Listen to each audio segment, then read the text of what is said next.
आजकल तो बहुत सारे मोबाइल अच्छी टेक्नोलॉजी के साथ सस्ते दामों पर अवेलेबल हैं, लेकिन क्या आप सबसे पहले मोबाइल के बारे में जानते हो? चलिए मैं आपको बताता हूं। एक्चुअली सबसे पहला मोबाइल आया था 1983 में, जिसका नाम था डायनाटेक 8000X। अब इसकी खास बात क्या थी? इसकी खास बात यह थी कि ये मोबाइल 10 घंटे में चार्ज होता था, और उससे भी बड़ी बात यह थी कि 10 घंटे चार्ज करने के बाद भी इसकी बैटरी लाइफ सिर्फ 30 मिनट की थी, यानी कि हर 30 मिनट के बाद इसे फिर से 10 घंटे के लिए चार्ज करना पड़ता था।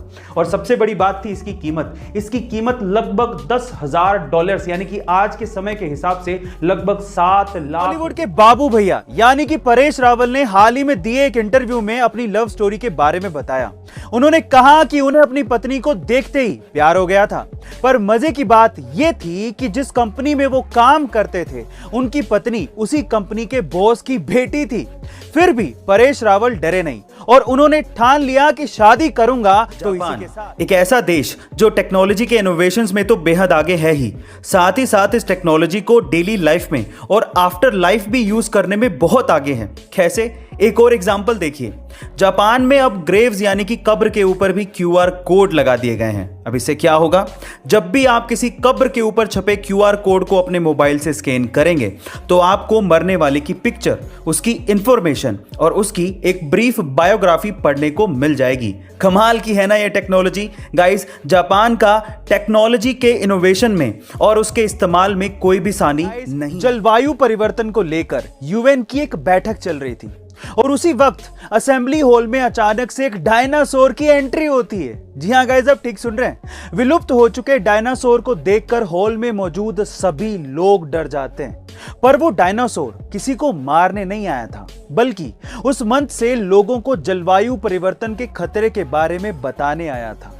उसने अपने भाषण में कहा कि हम हजारों साल पहले विलुप्त हो गए थे, अब आप भी इसी तरह से विलुप्त होने की कगार पर हैं। असल में यह सब UN असेंबली में अवेयरनेस प्रोग्राम के तहत किया गया। 5 ऐसी चीजें जिससे आपका दिन और कोशिश करें तो आपकी जिंदगी भी संवर सकती है। सबसे पहला, अगर आपको अपना मिजाज यानी कि मूड को ठीक करना है तो उसका सबसे अच्छा उपाय है एक्सरसाइज। दूसरा, अगर आपको अपना डिसीजन पावर और कंफ्यूजन का लेवल ठीक करना है तो उसका सबसे अच्छा उपाय है मेडिटेशन। तीसरा, अगर आपको दुनिया को समझना है तो उसका सबसे अच्छा उपाय है बुक्स यानी कि किताबों को पढ़ना। चौथा, अगर आपको दूसरों की मदद करनी है तो उसका सबसे अच्छा उपाय है अपनी मदद पहले कर लें। और पांचवा, अगर आपको तेजी से सीखना है तो उसका सबसे अच्छा उपाय है कि आप मजे से सीखें। गाइस, अगर मैं आपसे सवाल पूछूं कि एक मिडिल क्लास प्रोफेसर की जिंदगी भर की कमाई कितनी हो सकती है तो आप लोग क्या कहेंगे? 5 लाख, 10 लाख, 50 लाख या 1 करोड़? इससे ज्यादा तो आप भी नहीं सोच रहे होंगे। लेकिन मुंबई के जमनालाल बजाज इंस्टीट्यूट में एक प्रोफेसर हैं जिनका नाम है शिवानंद मानकेकर, और उनकी कुल संपत्ति सुन के आप लोग हैरान रह जाओगे। उनकी कुल संपत्ति है 1000 करोड़। जी हाँ गाइज, और ये 1000 करोड़ की संपत्ति उन्होंने बनाई है अपनी थोड़ी सी सैलरी को सूझबूझ से इन्वेस्ट करके।